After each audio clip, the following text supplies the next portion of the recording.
சிறுகடிக்க ஆசை சீரியல்ல இனிய எபிசோட்ல என்ன நடந்திருக்கு அப்படிங்கிறத பார்க்கலாம். இப்ப விஜயா மனோஜுக்கு ஒரு பணக்கார பொண்ண பார்த்து தான் கல்யாணம் பண்ணி வைப்பேன் அப்படின்னு சொல்லிக்கிட்டு இருக்காங்க இல்லையா?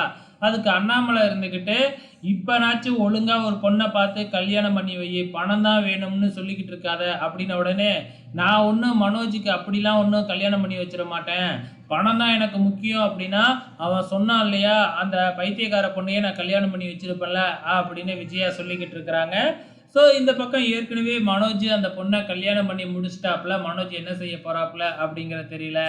பேசிக்கிட்டே இருக்கும் பொழுது நம்ம அண்ணாமலையோட ஃப்ரெண்டு நம்ம பரசு அங்க வராப்புல.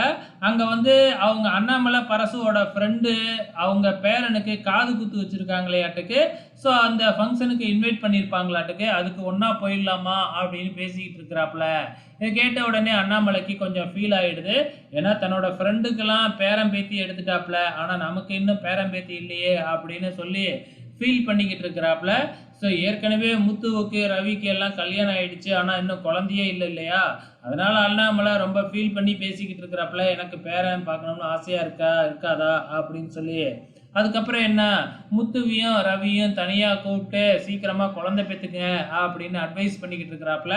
ஆனா இந்த விஜயாவோட எண்ணம் என்ன அப்படின்னு பார்த்தீங்கன்னா, மனோஜுக்கு தான் முதல்ல குழந்தை பிறக்கணும் அப்படின்னு சொல்லிக்கிட்டு இருக்கிறாங்க. இதனால இவங்க 2 பேரும் தனியா பேசுறத பார்த்துட்டு 3 பேரும் பேசுறத பார்த்துட்டு இந்த விஜயா ஒட்டு கேட்டு பார்க்குறாங்க. ஆனா அவங்க என்ன பேசிக்கிறாங்க அப்படிங்கிறது காதுல கேட்கவே இல்லையாட்டுக்கு. அதுக்கப்புறம் என்ன, முத்து மீனா கிட்ட அப்பா ஆசைய சொல்லி பார்க்குறாங்க.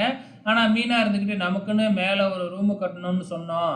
ஆனா இன்னும் கட்டவே இல்ல. அது கட்டுனதுக்கு அப்புறம் எதா இருந்தாலும் பார்த்துக்கலாம் அப்படின்றாங்க.